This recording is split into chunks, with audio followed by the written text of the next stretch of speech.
Self harm self harm শব্দ দুটো শুনলে মাথায় আসে যে এটা কি কোনো মানসিক রোগ? উত্তর হলো এটা হতেও পারে, নাও হতে পারে। সো আমরা আজকে যেটা নিয়ে আলোচনা করব সেটা হচ্ছে নন সুইসাইডাল সেলফ ইনজুরি, অর্থাৎ যেখানে আত্মহত্যার বিষয়টি থাকছে না, আমরা অন্যান্যভাবে কিভাবে আমাদের নিজের ক্ষতি করি সেই বিষয়টি নিয়ে কথা বলবো। তো সেলফ হার্ম একজন মানুষ কিভাবে করে, অর্থাৎ সেলফ ইনজুরি একজন মানুষ কিভাবে করে থাকে। অনেকে শার্প কোনো কিছু দিয়ে তাদের হাত কাটেন, বিভিন্ন প্যাটার্নে হাত কেটে থাকেন, অনেক সেটা রক্তাক্ত করে ফেলেন, ওই সময় হয়তো তার একটু রিলিজ লাগে।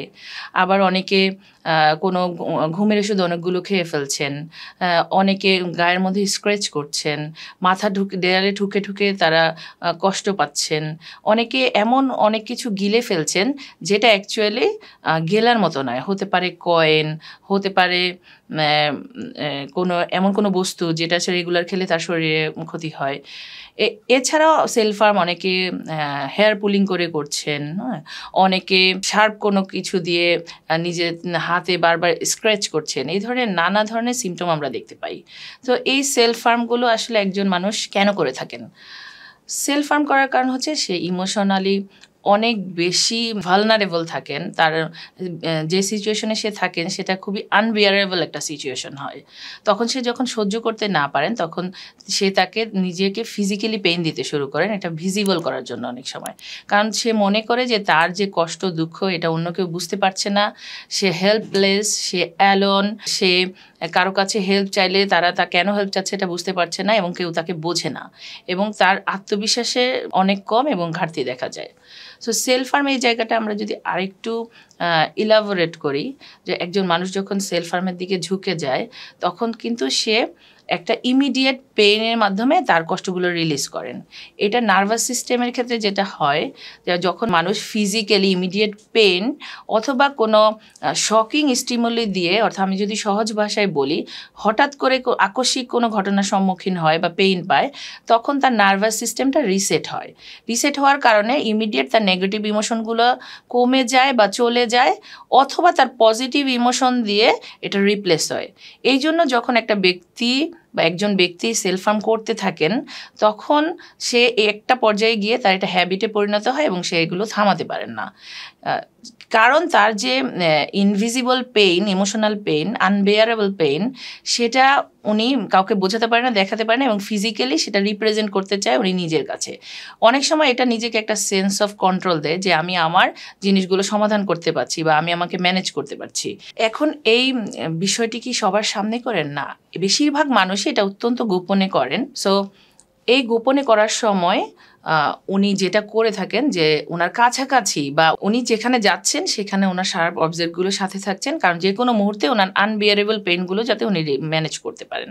সো সেলফ হার্মের বিষয়টা যদি আমরা একটু ভালো করে লক্ষ্য করি, এটা কিন্তু খুবই আতঙ্কের একটা বিষয়। একটা মানুষ তার পেইন, ইমোশনাল পেইনগুলো যেটা খুবই পজিটিভভাবে রিপ্রেজেন্ট করা যায়, মানুষকে বলা যায় শুধুমাত্র কথার মাধ্যমে অনেক ক্ষেত্রেই, সেই জিনিসগুলো উনি ফিজিক্যালি হার্ম করে তাকে সেটা রিপ্রেজেন্ট করছেন।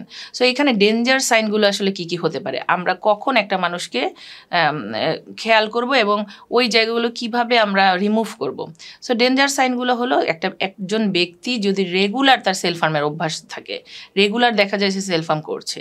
সেকেন্ড পয়েন্ট হচ্ছে যে সে কোনো শার্প অবজেক্ট দিয়ে এগুলো করছে, যে ধারালো ছুরি বা ধারালো ব্লেড, এগুলো দিয়ে সে এই কাজগুলো করছেন।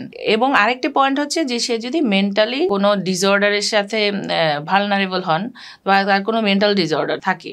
সো এই তিনটি পয়েন্ট যদি থাকে তার মানে সে খুবই ডেঞ্জার সাইনের মধ্যে আছেন এবং তাকে আমাদের ইমিডিয়েট রেস্কিউ করতে হবে ওখান থেকে। তো আমরা আসলে কিভাবে বুঝবো যে একটা মানুষ ডেঞ্জার সাইনের মধ্যে আছে এবং সে সেলফ হার্ম করছেন রেগুলারলি? কারণ আমরা যেটা জেনেছি যে বেশিরভাগ মানুষই এটা অত্যন্ত গোপনে করেন, যেটা আমাদের সামনে আসে না। প্রথম পয়েন্ট হচ্ছে, আমরা যদি তাকে দেখি যে সে খুবই ডিপ্রেসড এবং খুবই হেল্পলেস বা হোপলেস ফিল করে রেগুলারলি, এবং ইউজুয়ালি সে যেরকম না সে সেই কাজগুলো করে। যেমন সে গরমের দিনে অনেক লম্বা হাতের শার্ট পরছেন, লম্বা হাতের জামা পরছেন, এই বিষয়গুলো যদি সে করে থাকেন এবং সে খুবই সিক্রেটিভ ওয়েতে যদি কোনো কাজ করেন, সে যদি স্টুডেন্ট হয়, তার টেবিলের ড্রয়ারে যদি আমরা কোনো ধারালো কোনো কিছু পাই, ব্লেড বা এমন সূচালো কলম অথবা ছোট ছুরি, এগুলো যদি দেখতে পাই। হ্যাঁ, থার্ড হচ্ছে উনি যদি আগে যে কাজগুলো করতো সেগুলো অ্যাভয়েড করতে থাকেন। যেমন অনেকেই এখন পিকনিকে গিয়ে সুইমিং করেন, তো সে সাধারণত যেখানে একটু ওপেন হতে হয় ওই জায়গাগুলোতে সে অ্যাটেন্ড করে না, বাট আগে সে করতো, কারণ তার যে স্ক্র্যাচগুলো আছে শরীরে সেগুলো দেখা যাবে, কারণ সে বিভিন্ন জায়গায় ক্ষত করে রেখেছে। তো এই জায়গাগুলো যদি আমরা দেখতে পাই তাহলে আমাদের খেয়াল করতে হবে যে ব্যক্তিটা ভালনারেবল কিনা। আরও দু একটি পয়েন্ট আছে যে সে আগে অফিসে যেভাবে কাজ করতেন সেই কাজগুলো এখন আর ঠিকমতো করতে পারছেন না, পড়ালেখা তার কমে যাচ্ছে, খারাপ করা শুরু করেছেন, বাসার মানুষ বন্ধুবান্ধব অ্যাভয়েড করা শুরু করেছে, এগুলো অ্যাড হচ্ছে ওখানে। তারপর যদি ধরেন যে সে অনেক বেশি ঘুমিয়ে থাকছে, তাহলে বুঝতে হবে যে সে কোনো সেলফ হার্ম করছে কিনা, ঘুমের ওষুধ খেয়ে নিচ্ছে কিনা, পেনগুলো থেকে বের হয়ে যাচ্ছে, আগে সে ঘুমতো না।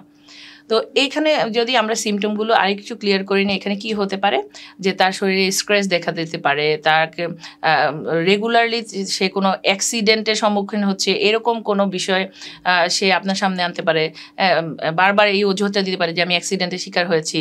তার অনেক দিন ধরে গায়ে ঘা থাকলে, যেটা ওনারা করেন যে গায়ে কোনো ঘা থাকলে সেটা শুকাতে দেন না, সেটা বারবার খুঁচিয়ে সে এটা এমনভাবে রাখে যাতে এটা হিল না হয়, তার এই পেনটা ফিল করার জন্য।